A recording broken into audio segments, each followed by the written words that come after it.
Question 1. Which of the following is a key benefit of forming a single parent captive insurance company? A. It allows an organization to pool its risks with other companies to reduce overall insurance costs. B. It enables an organization to have complete control over its risk management and claims handling. C. It reduces the organization's exposure to state insurance regulations and reporting requirements. D. It allows an organization to offer insurance products to third parties outside its own group. Answer: B. It enables an organization to have complete control over its risk management and claims handling. Explanation: a single parent captive insurance company is owned and controlled by one parent company, typically to insure the risks of the parent and its affiliates. This structure gives the parent complete control over the risk management, underwriting, and claims handling processes.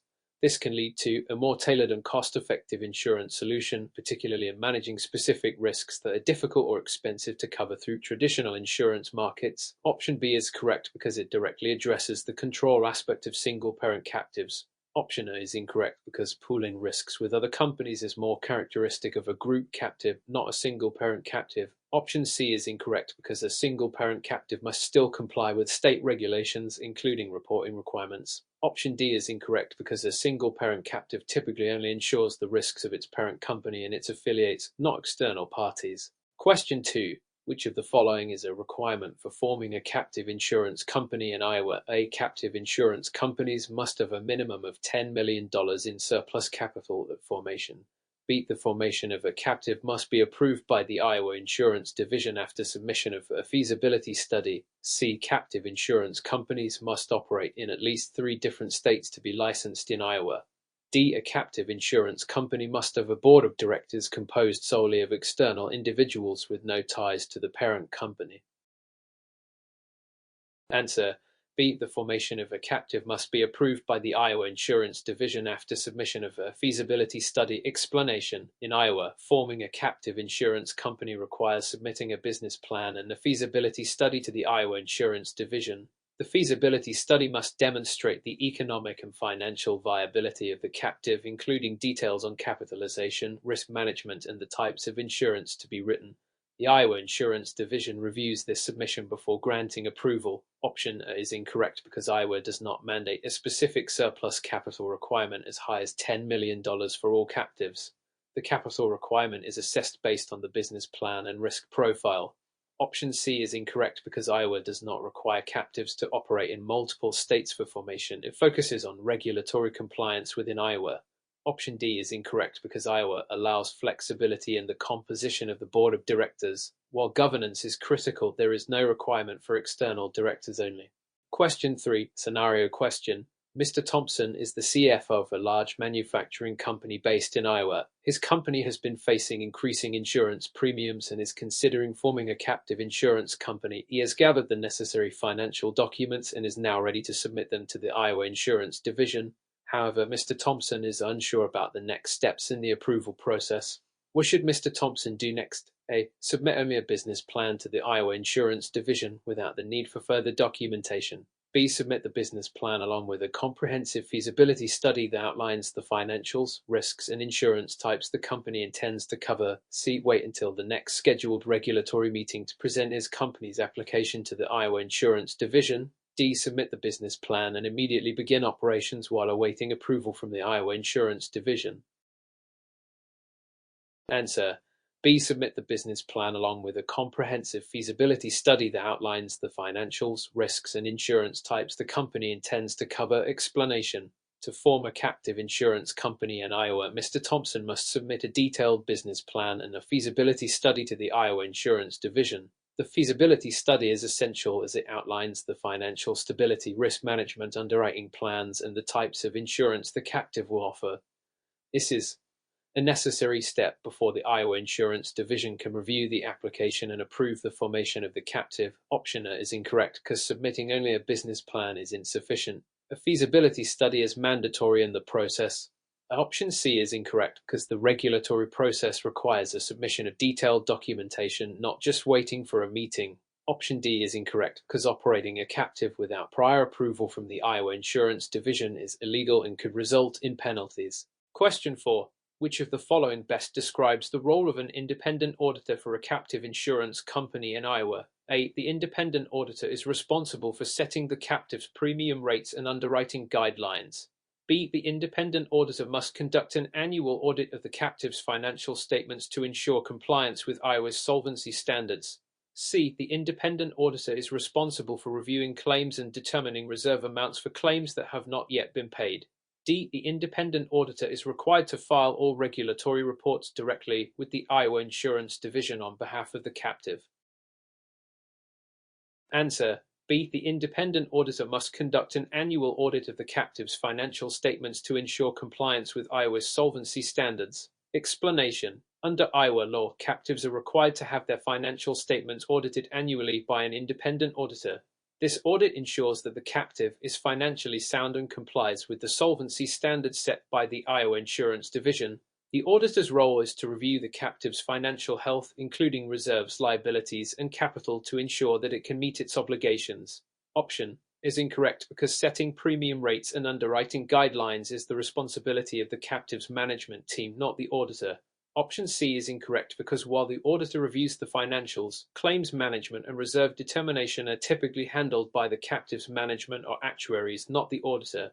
Option D is incorrect because the auditor's responsibility is to audit the financial statements and provide a report. Regulatory filings are generally the responsibility of the captive's management team.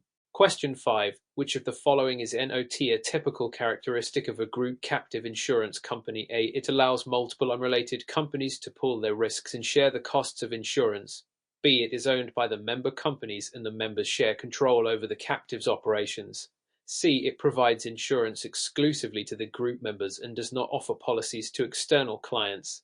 D. It requires a single parent company to hold all ownership and control over the captive's operations. Answer: D. It requires a single parent company to hold all ownership and control over the captive's operations. Explanation: a group captive is typically owned and controlled by the member companies that participate in the captive. Each member shares the risk and costs, and the group makes decisions regarding the operation of the captive. Unlike a single parent captive, where one entity controls all aspects of the insurance company, a group captive is a collective effort among several companies. Option A is correct because pooling risks and sharing costs is the primary function of a group captive. Option B is correct because group captives are typically owned and governed by their members, allowing them to share decision-making. Option C is correct because group captives only provide insurance to the group members, not external parties. Question 6. In the context of captive insurance, which of the following is a common benefit of reinsurance arrangements? A. It eliminates the need for captives to maintain any reserves for future claims. B. It allows captives to transfer certain risks to other insurers, thus reducing the financial exposure of the captive. C. It provides captives with a guaranteed profit on all premiums written. D. It restricts the captive's ability to set its own underwriting guidelines and limits. Answer: B. It allows captives to transfer certain risks to other insurers, thus reducing the financial exposure of the captive. Explanation: reinsurance is a process by which a captive can transfer a portion of its risks to another reinsurer. This helps reduce the financial exposure of the captive and can provide stability by spreading risks across multiple entities. Reinsurance arrangements are often used for high severity or catastrophic risks that could overwhelm the captive's resources. Option is incorrect because reinsurance does not eliminate the need for reserves. A captive still need to maintain adequate reserves even when using reinsurance. Option C is incorrect because reinsurance does not guarantee profits. Its purpose is to manage risk, not to guarantee profits. Option D is incorrect because reinsurance does not dictate the captive's underwriting guidelines, as the captive remains responsible for setting its own guidelines. Question 7.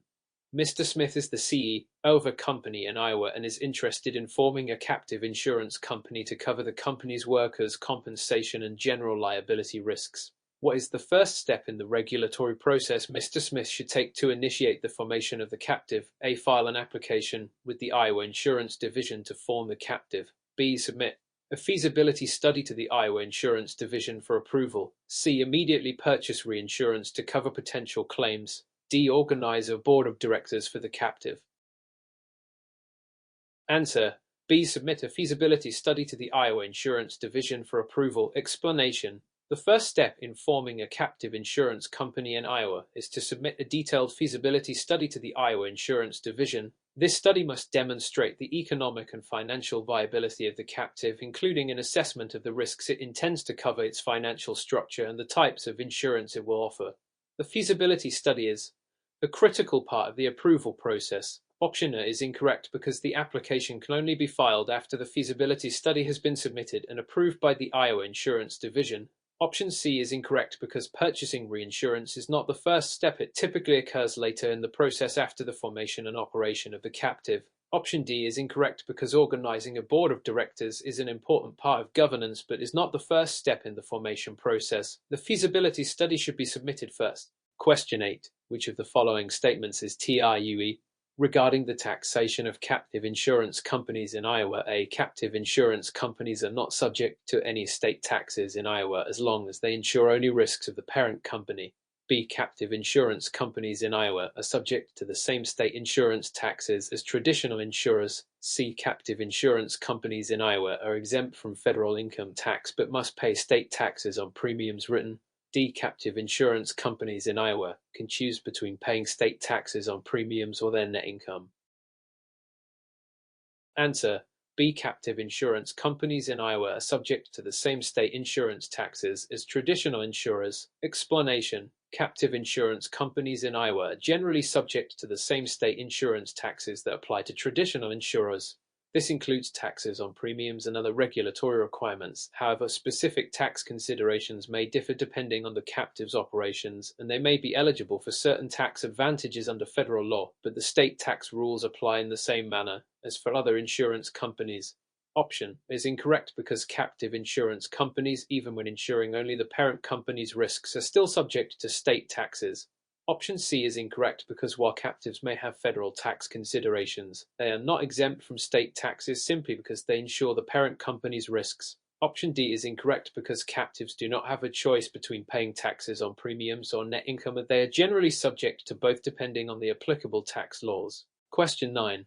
Which of the following is a critical consideration when determining the capital requirements for a captive insurance company in Iowa? A. The amount of risk the captive intends to retain and its ability to pay claims. B. The number of directors on the captive's board and their experience in insurance operations. C. The administrative cost of running the captive and the fees paid to third-party service providers. D. The geographic location of the captive and the number of states it operates in. Answer: A. The amount of risk the captive intends to retain and its ability to pay claims. Explanation: the capital requirements for a captive insurance company are primarily determined by the amount of risk it intends to retain and its ability to meet future claims obligations. Captives must maintain sufficient capital and reserves to ensure that they can pay claims as they arise, which is a critical factor in determining the financial stability and solvency of the captive. This is assessed through a feasibility study and the approval process by the Iowa Insurance Division. Option B is incorrect because while governance is important, the number of directors and their experience is not directly related to capital requirements. Option C is incorrect because administrative costs and fees are part of operating expenses but do not directly influence capital requirements. Option D is incorrect because the geographic location or number of states in which a captive operates does not directly affect its capital requirements. The focus is on financial capacity to handle the risks it underwrites. Question 10. Which of the following is a primary benefit of a rent-a-captive structure for a company? A. The company can access the benefits of a captive insurance company without the need to form and manage one. B. The company can operate as a standalone insurer with full autonomy over its operations. C. The company can offer insurance products to third parties in addition to its own risks. D. The company is exempt from all state regulatory requirements and tax obligations. Answer: A. The company can access the benefits of a captive insurance company without the need to form and manage one. Explanation: a rent-a-captive structure allows a company to take advantage of the benefits of a captive insurance company without the need to go through the process of forming and managing one. The company rents capital and infrastructure from an established captive insurer, which provides the ability to cover specific risks while minimizing administrative and setup costs. Option B is incorrect because a rent-a-captive does not offer full autonomy as it relies on an established structure. Option C is incorrect because a rent-a-captive typically insures only the risks of the company renting the captive, not third parties. Option D is incorrect because a renter-captive does not exempt the company from state regulatory requirements and tax obligations. The company is still subject to regulatory oversight and applicable taxes, that the administrative burden is reduced compared to forming and managing its own captive insurance company. Question 11. Which of the following is NOT typically a feature of a group captive insurance arrangement? A. Multiple unrelated companies pool their risks and capital. B. Each participant has voting rights in the management of the captive. C. Group captives allow for greater risk diversification across industries. D. The participants share profits or losses based on the group's overall performance. Answer: B. Each participant has voting rights in the management of the captive. Explanation: Group captives typically involve multiple unrelated companies pooling their resources to manage risks. The key advantage is risk diversification across industries. However, in most group captives, individual participants do not have full voting rights in the management of the captive. Instead, governance is often centralized and managed by a board or appointed managers, depending on the structure. Option is correct because it describes the pooling of risks and capital in a group captive. Option C is correct because group captives allow for risk diversification across multiple sectors. Option D is correct because participants in group captives often share profits or losses. Question 12. A company operating a captive insurance company in Iowa must submit which of the following as part of the annual reporting requirements? A detailed actuarial report on the reserves and claims experience. B. A certification that the company is compliant with the Affordable Care Act. C. A list of all reinsurance contracts signed during the year. D. An audited financial statement prepared by an independent auditor.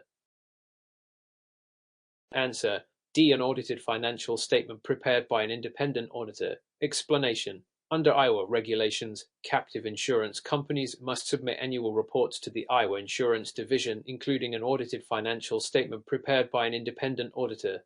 This requirement helps ensure transparency and accountability in the captive's financial operations.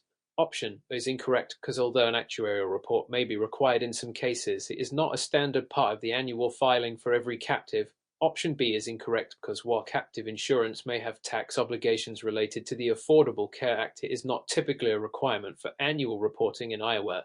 Option C is incorrect because a list of reinsurance contracts is not necessarily a part of the standard annual report unless specifically requested. Question 13, scenario-based. Mr. Carter is the CEO of a mid-sized manufacturing company that is considering forming a single-parent captive insurance company to cover its operational risks. After reviewing the financial requirements and the process involved, Mr. Carter is concerned about the potential challenges of managing the captive. What should Mr. Carter consider when evaluating the formation of a single-parent captive? A. The company must hire a team of full-time actuaries and insurance underwriters to manage the captive.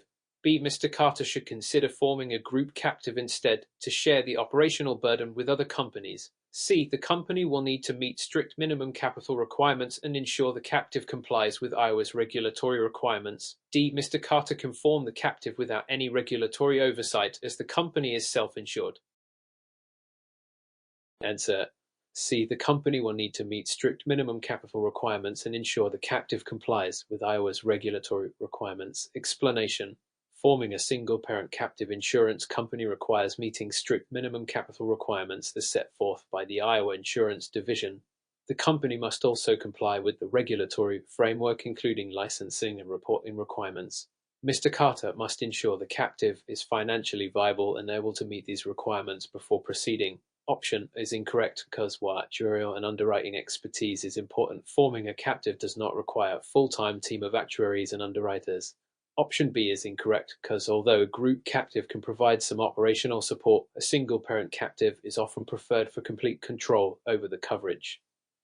Option D is incorrect because the formation of a captive requires regulatory oversight and adherence to state regulations, including Iowa's captive insurance laws. Question 14. Which of the following is a primary consideration when determining the solvency of a captive insurance company? A. The total premium volume written by the captive.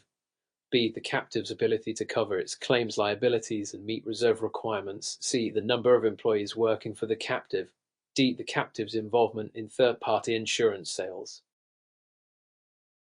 Answer: B. The captive's ability to cover its claims liabilities and meet reserve requirements. Explanation: The solvency of a captive insurance company is primarily determined by its ability to meet claims liabilities and cover the reserves required by regulators. Solvency is assessed through a review of the captive's financial condition, including its ability to fulfill future claim obligations. Option A is incorrect because while premium volume can provide an indication of the captive's size, it is not the primary measure of solvency. Option C is incorrect because the number of employees is not directly relevant to solvency, though operational efficiency can impact the captive's financial health. Option D is incorrect because third-party insurance sales do not directly impact solvency unless it involves reinsurance arrangements that affect the captive's capital. Question 15. Which of the following best describes the primary role of the board of directors in a captive insurance company? A. To manage day-to-day operations and claims processing. B. To ensure the captive complies with regulatory requirements and corporate governance standards. C. To negotiate reinsurance contracts and manage underwriting risk. D. To provide technical underwriting services and actuarial advice.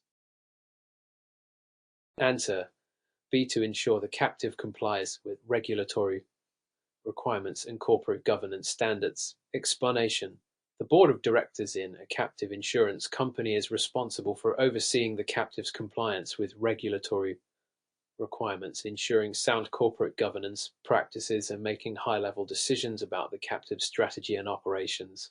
The board does not typically engage in day-to-day operational tasks, which are handled by management and staff. Option is incorrect because the board's role is oversight rather than direct management of operations. Option C is incorrect because negotiating reinsurance contracts is typically handled by management, not the board.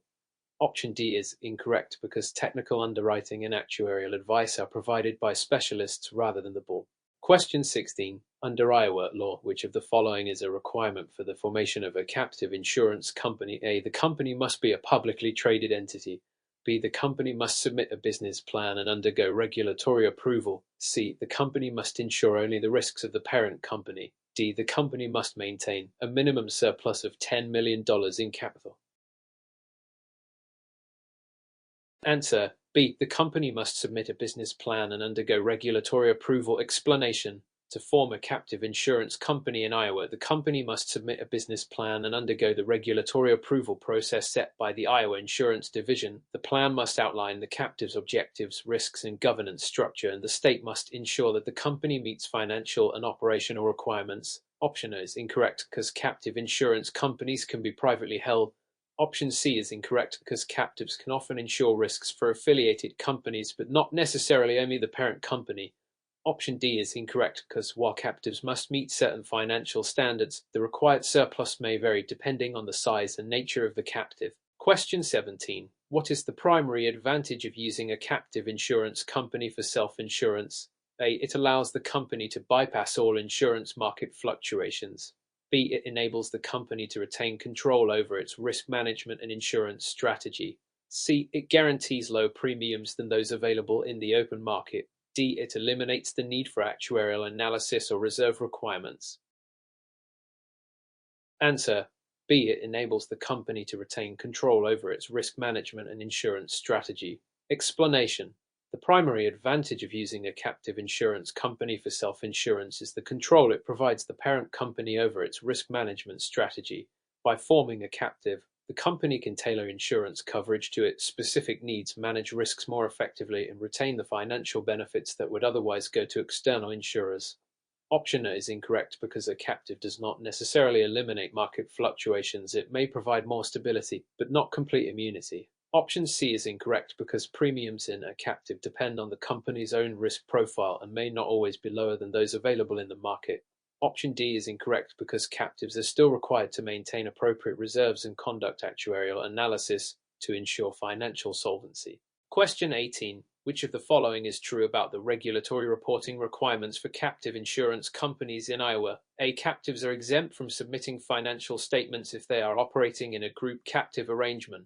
B. All captives must submit quarterly financial reports to the Iowa Insurance Division. C. Captives must file an annual statement that includes an actuarial report, audited financial statements, and a compliance certification. D. Captives are required to submit a detailed reinsurance agreement annually.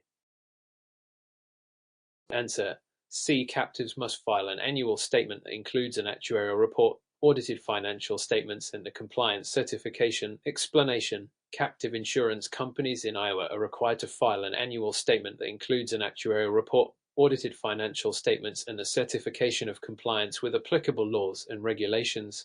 This ensures transparency and that the captive is operating in a financially sound manner and in compliance with regulatory standards. Option A is incorrect because captives, even in a group arrangement, are still required to submit financial statements. Option B is incorrect because captives are not required to submit quarterly reports, but annual reports are required. Option D is incorrect because detailed reinsurance agreements are not typically required as part of the regular annual filings unless there are special circumstances. Question 19. What is the main purpose of the captive insurance company's governance framework? A. To define the pricing and underwriting guidelines for the captive's insurance policies. B. To ensure the captive complies with legal, regulatory, and ethical standards. C. To oversee the captive's claims management processes and settlement procedures. D. To provide the captive with operational management for day-to-day tasks.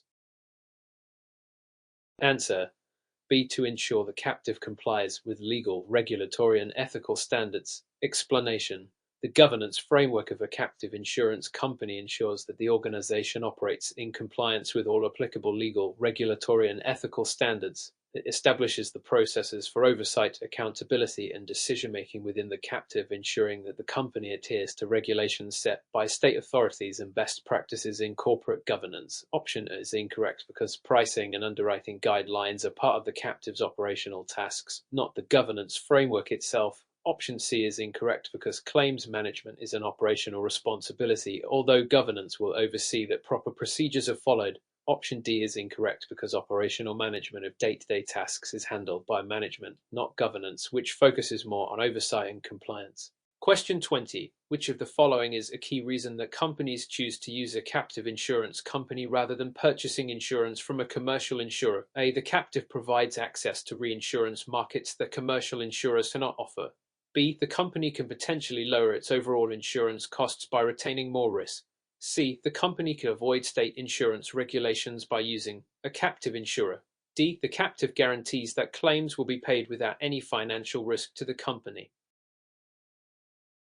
Answer: B. The company can potentially lower its overall insurance costs by retaining more risk. Explanation: one of the key reasons companies form a captive insurance company is the potential to reduce insurance costs by retaining more of their own risk.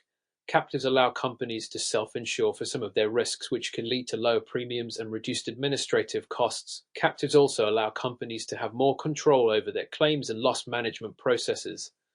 Option A is incorrect because while captives may access reinsurance markets, they do not necessarily have better access than commercial insurers.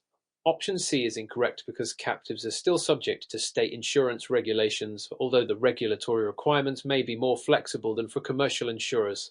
Option D is incorrect because a captive does not guarantee the payment of claims without financial risk, and like any insurer, a captive must have sufficient reserves and financial stability to cover claims. Question 21. Which of the following best describes a fronting arrangement in the context of captive insurance? A. The captive that directly writes policies for third parties, operating as a traditional insurer. B. A third-party insurance company that acts as the fronting insurer, issuing policies on behalf of the captive. C. A situation where the captive is exempt from paying claims, directly transferring the entire risk to another insurer. D. A captive insurer that only provides coverage for employee-related risks. Answer: B. A third-party insurance company that acts as the fronting insurer, issuing policies on behalf of the captive. Explanation: a fronting arrangement involves a third-party insurance company issuing insurance policies on behalf of the captive. The fronting insurer typically handles the regulatory and licensing requirements for the policies, while the captive retains the risk and financial responsibility. The fronting company often cedes the risk back to the captive through a reinsurance agreement. Option A is incorrect because a captive does not typically write policies for third parties in the same way traditional insurers do. Option C is incorrect because a fronting arrangement does not transfer the entire risk to another insurer, rather, it allows the captive to meet regulatory requirements while retaining the risk. Option D is incorrect because fronting arrangements can apply to various types of risks, not just employee-related risks. Question 22. What is the primary function of a captive insurance company's reinsurance program? A. To transfer a portion of the risk that the captive has assumed to another insurer. B. To provide insurance for the captive's own management team and directors. C. To cover any potential underwriting losses from the captive's self-insurance programs. D. To diversify the types of coverage offered by the captive to third parties. Answer A. To transfer a portion of the risk that the captive has assumed to another insurer. Explanation: the primary function of a reinsurance program for a captive insurance company is to transfer a portion of the risks that the captive has assumed to another insurer, known as a reinsurer. This helps the captive manage its risk exposure, ensure solvency, and provide additional financial protection. Option B is incorrect because the reinsurance program does not specifically cover the management team or directors, but rather the risks assumed by the captive. Option C is incorrect because while reinsurance can help manage underwriting losses, it is not specifically limited to covering self-insurance programs. Option D is incorrect because reinsurance is primarily a tool for managing risk, not for diversifying coverage offered to third parties. Question 23. Under Iowa law, captive insurance companies must meet a minimum capital and surplus requirement. Which of the following is a common minimum requirement for a new captive insurance company? A. $500,000 in capital and surplus. B. $1 million in capital and surplus. C. $2 million in capital and surplus. D. $5 million in capital and surplus. Answer: B. $1 million in capital and surplus. Explanation: under Iowa law, a new captive insurance company typically must meet a minimum capital and surplus requirement of $1 million. This amount ensures that the captive has sufficient financial resources to assume risk and operate in a financially stable manner. The specific requirements may vary depending on the type and structure of the captive. Option A is incorrect because $500,000 is generally not sufficient for the capital requirements of a captive. Option C is incorrect because $2 million is often a requirement for certain types of captives, but not the typical minimum. Option D is incorrect because $5 million is higher than the usual minimum for a new captive insurance company in Iowa. Question 24. Which of the following best describes the role of a captive insurance company's actuary? A. To manage the captive's investment portfolio and make investment decisions. B. To assess the financial health of the captive and determine its solvency. C. To calculate appropriate premium rates and set reserves for potential claims. D. To oversee the day-to-day operations and claims management of the captive. Answer: C. To calculate appropriate premium rates and set reserves for potential claims. Explanation: the role of an actuary in a captive insurance company is to calculate the appropriate premium rates based on the company's risk profile and to set reserves for potential claims. The actuary uses statistical methods to assess the financial impact of future claims and ensures that the captive maintains adequate reserves to cover those claims. Option A is incorrect because the actuary does not manage the investment portfolio. This is typically the responsibility of the captive's investment manager. Option B is incorrect because while the actuary helps assess claims risk and reserves, the overall financial health and solvency of the captive is assessed through broader financial analysis. Option D is incorrect because the actuary does not typically manage day-to-day operations, which are handled by management. Question 25. Which of the following is a typical advantage of using a captive insurance company for a group of related companies? E.g., a trade association or conglomerate. A. The ability to reduce the number of claims filed across the entire group. B. The opportunity to consolidate and centralize risk management across multiple companies within the group. C. The ability to offer insurance products to the general public at competitive rates. D. The ability to reduce the overall group's tax obligations by eliminating insurance premiums. Answer: B. The opportunity to consolidate and centralize risk management across multiple companies within the group. Explanation: one of the primary advantages of using a captive insurance company for a group of related companies is the ability to consolidate and centralize risk management. This allows the group to pool their risks, manage them more efficiently, and potentially reduce insurance costs by accessing group-based pricing and coverage. Option A is incorrect because while consolidating risk can help manage claims, it does not directly reduce the number of claims filed across the entire group. Option C is incorrect because captives typically provide coverage for the group's risks, not for the general public. Option D is incorrect because while captives can provide tax benefits, they do not eliminate insurance premiums altogether. Question 26. In the context of captive insurance, what is meant by the term risk retention? A. The process of transferring risk to a third-party insurer through reinsurance. B. The practice of accepting and managing a certain portion of risk without transferring it to another insurer. C. The strategy of avoiding risk by purchasing comprehensive insurance policies from commercial insurers. D. The requirement to purchase insurance for all potential risks, regardless of their size. Answer: B. The practice of accepting and managing a certain portion of risk without transferring it to another insurer. Explanation: risk retention refers to the practice of keeping a certain portion of risk within the organization rather than transferring it to another insurer. This is a common feature in captive insurance companies where the company chooses to retain more risk and reduce reliance on external insurance providers.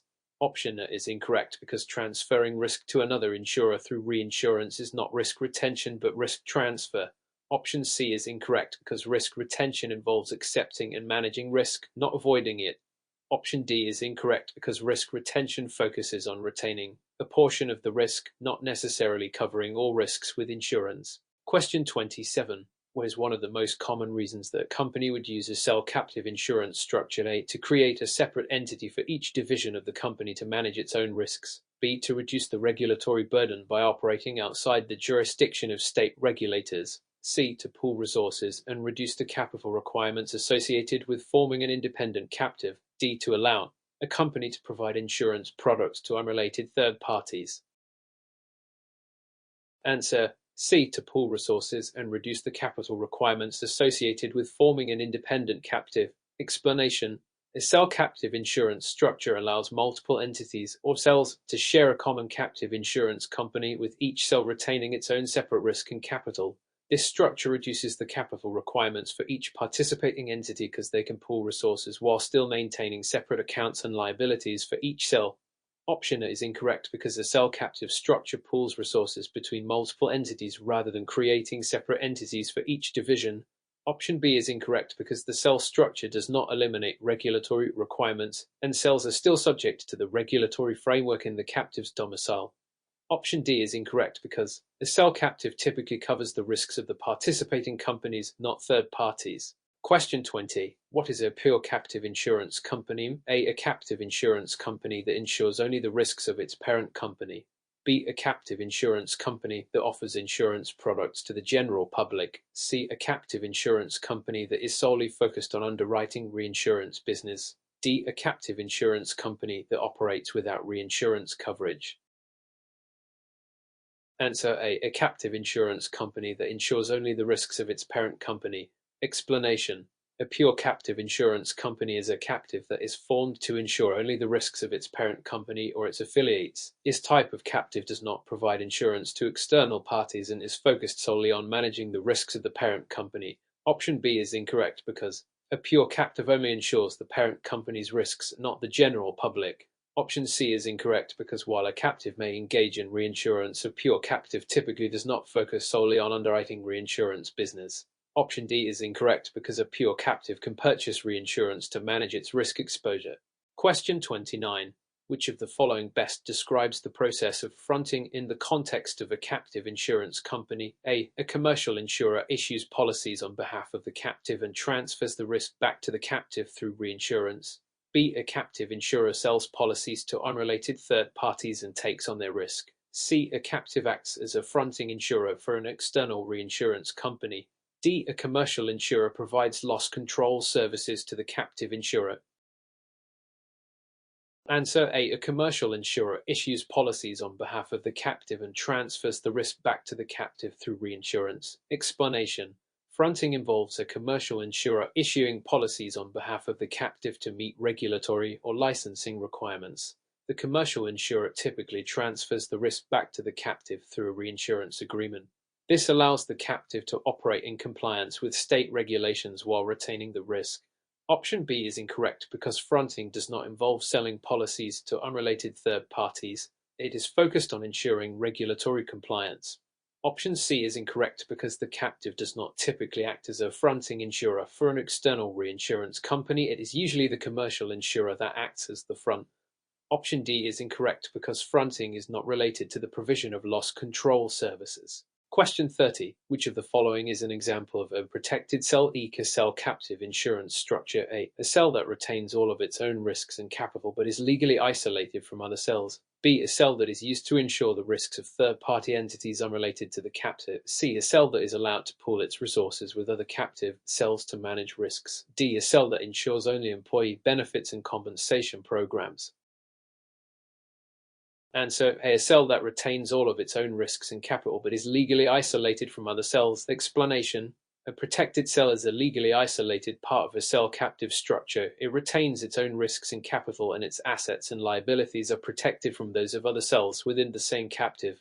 This allows each cell to operate independently while benefiting from the shared infrastructure and capital of the overall captive. Option B is incorrect because a protected cell typically insures only the risks of its owner, the parent company or group, not third parties. Option C is incorrect because while cells may pool resources in some respects, a protected cell is typically isolated from other cells to protect its assets. Option D is incorrect because a protected cell could be used to insure a variety of risks, not just employee benefits and compensation.